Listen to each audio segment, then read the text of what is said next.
It was one of those ordinary mornings that feel heavy with the weight of what you've sacrificed when the email arrived. I sat in the kitchen of my modest townhouse just outside Austin, Texas, still wrapped in my old flannel bathrobe, the kind my mom had given me years ago. The coffee in my mug had gone lukewarm while I stared out the window at the quiet suburban street, trying to convince myself that after 12 grueling years, I deserved a single day without alarms or deadlines. The hybrid autonomous defense AI platform, HADAP, the system that had consumed my life, was finally cleared. Independent assessors pegged its value north of $220 million. Red-eye flights to the Pentagon. Endless patent reviews. Weekends blurred into code reviews. I had built something that could change national security. Something real. The notification pinged softly. Subject line: Leadership transition. Effective immediately. No salutation. The body was brutally short.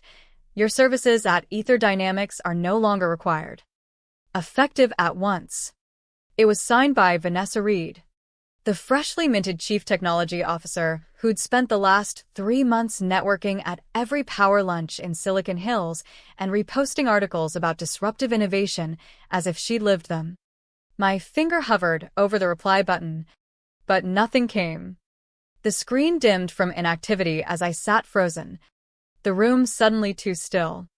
My name was absent from the attached announcement draft legal had circulated 2 days earlier. Instead, it was all Vanessa: streamlined pipelines, visionary leadership, bold new era. 12 years erased in 2 paragraphs. I didn't rage or smash the mug. That wasn't me. I had always been the quiet one, the engineer who preferred servers to spotlights. I opened the original intellectual property transfer agreement I drafted myself half a decade ago, back when everyone treated legal paperwork like background noise. There it was. Clause 12b. Subsection Gamma. Following any involuntary termination where ownership of intellectual property is disputed, the original inventor retains full custodial rights over deployment and activation pending formal arbitration, unless a complete buyout agreement is executed within 48 hours of notification. Vanessa had laughed it off in a boardroom years earlier, calling it paranoid engineer overkill during a lunch break while reviewing menus. No one's ever going to invoke that, she'd said with that confident smile. The clause sat there now like a loaded weapon I hadn't realized I'd kept loaded. The silence in my kitchen stretched. I remembered every late night in the old lab, the hum of servers, the taste of stale energy drinks. I remembered mentoring junior coders, defending my design choices against skeptical VPs. HADAP wasn't just code. It was me, my logic woven into every threat detection algorithm, my caution embedded in the licensing backbone. And now they wanted to rip my name off it with an email. I didn't sleep that night. The house felt hollow. I stayed up with 2 monitors glowing, reviewing old API logs that still responded to my credentials like loyal soldiers. At 3:12 a.m., the licensing dashboard quietly updated, custodial hold pending activation. The clock had started. 48 hours. While Vanessa probably rehearsed her investor pitch somewhere across town, practicing that practiced humility, I sat at my kitchen table with blinds half drawn, the contract archive open. My phone buzzed endlessly, colleagues texting congratulations on the valuation, unaware of the quiet erasure. The press release had already dropped, crediting her fingerprints entirely. Innovation starts with bold leadership. No mention of the man who'd written the core. I didn't flinch. I captured screenshots of Clause 12b, attached them to a brief email to legal with the subject Clause 12b notification and one-line body. The 48-hour window commenced upon receipt of termination notice. No emotion, just precision. They read it, receipt confirmed, but silence followed. No empathy, no clarification. Vanessa doubled down publicly, pushing PR like she could outrun the fine print. I audited the integrations tied to HADApp. Most production tokens and licensing keys still awaited my final authorization. The infrastructure I designed treated me as the root authority. People overlook the skeleton key until it's gone. By noon, legal had reviewed the clause. I watched version history in their repo flicker, small edits attempted, then rolled back. Desperate. Illegal tweaks. They were scrambling. The park near my house offered cold wind and space to think. 12 years of quiet efficiency. No scandals. No drama. I'd built the platform destined for DoD's autonomous grids. They thought a 2-paragraph email would make me disappear. They had no idea how deeply I'd embedded safeguards beneath their notice. By Friday, Vanessa had hyped the innovation briefing for weeks, live streamed to investors, partners, media. The setup was perfect. Strategic lighting, tailored blazer, hair styled for camera. She opened with practice charm, crediting the team for the next generation of defense automation. The demo was choreographed to climax with live integration of the patented AI interface into the simulation grid. On my second monitor, the licensing dashboard stayed open. While Vanessa chirped about real-time threat tria, a red banner appeared, custodial lock pending. The backend handshake failed, permissions unverifiable. The system pinged the patent server and received a firm legal denial. She smiled, tapped the interface. The massive screen glitched, reloaded, then displayed in bold letters across the feed. IP rights unresolved. Activation prohibited. The room went silent. Not awkward chuckles, but the heavy, sinking kind where executives realize the script has collapsed. Vanessa blinked, voice rising slightly. Just a minor glitch. Refreshing. Refresh failed. Backup failed. Licensing ping returned cold rejection. The vacuum of silence was deafening, the sound of someone trying to erase you and instead erasing their own credibility live on camera. Her jaw tightened. Her hand trembled reaching for the tablet again. On my end, the dashboard finalized, access denied under custodial clause. Request arbitration or submit formal buyout. The feed cut abruptly 5 minutes later. No Q&A, just a dead link. I closed my laptop. Somewhere in Ether's offices, Vanessa was likely tearing into engineers who had no answers. But the system remembered its creator. It had done exactly what I designed it to do: protect the core. The hours ticked by with mechanical precision. I ignored the flood of missed calls and calendar invites from legal. At exactly 7:09 p.m., I replied to one frantic message with 4 words, 31 hours remain. Clause 12b. The same cold professionalism they'd shown me. By morning, cracks appeared publicly. Licensing partners who'd signed conditional agreements based on assumed full rights transfer were furious. Investors smelled blood in the water, demanding explanations. The dashboard I monitored remotely displayed 3 immutable lines whenever accessed. Owner name, Dr. Logan Pierce.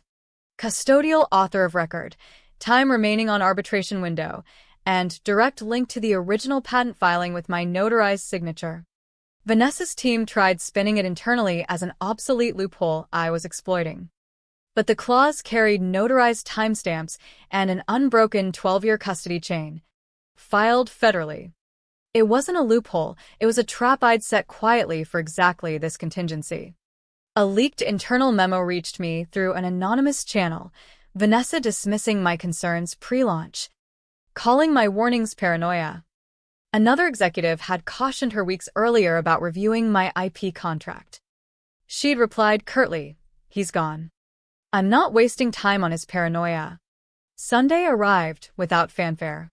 At 2:08 p.m., I filed the custodial lock packet, termination notice, clause citations, custody chain, everything cross-referenced and notarized. The patent office acknowledged it instantly. Enforcement triggered like a tripwire. System after system throttled. Third-party APIs returned errors. Sandbox environments flagged mismatches.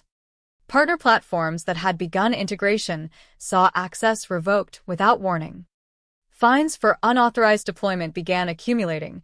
Vanessa had approved at least 6 demo environments prematurely. The investor discord erupted. Clarification attempts were deleted when API logs and clause references surfaced. My name appeared at the top of every failure report, bold and undeniable. The board fractured. One member resigned immediately. Emergency meetings convened on a Sunday. Internal chats leaked showing hundreds of unread messages from partners and auditors. One stood out, a warning about Clause 12 be ignored by Vanessa. I felt no triumph, only the heavy quiet of inevitability. This wasn't vengeance, it was consequence. The system obeyed the truth I'd coded into it years ago. That afternoon, Vanessa finally broke silence with a settlement proposal, 50% of future earnings tied to rollout. Half of the creation she'd tried to claim entirely. I responded by attaching the signed original patent documents and Clause 12b terms. Subject line simply, binding custody terms. The silence that followed was electric. The held breath before collapse. The pressure built like a storm front. An anonymous tip warned that compliance was attempting to rewrite version history. My offline backups, blockchain time-stamped notarizations, and local archives were already secured. Let them try. Vanessa's polished image cracked. She'd labeled me arrogant, inflexible, impossible to work with. Yet I needed no collaboration to be correct. The system reminded her daily whose architecture powered it. The board demanded resolution. The chairman himself convened a meeting in the glass conference room upstairs at Ether headquarters. I arrived carrying a slim black folder containing the notarized magistrate letter affirming the lock's legitimacy and my demands. The room was tense. Legal counsel. 2 board members. Vanessa stiff-backed and silent. The chairman standing as I entered, a rare gesture of respect born from exhaustion. I placed the folder on the table. Slid across my terms. Full custodial control reinstated without limitation. Equity restoration retroactive to termination date. Permanent board seat with IP oversight. Public retraction and origin credit in all communications. The chairman scanned each line methodically, nodding slowly. Vanessa's fingers tightened beneath the table. Jaw locked. Eyes avoiding mine. Whatever justification she'd prepared died unspoken.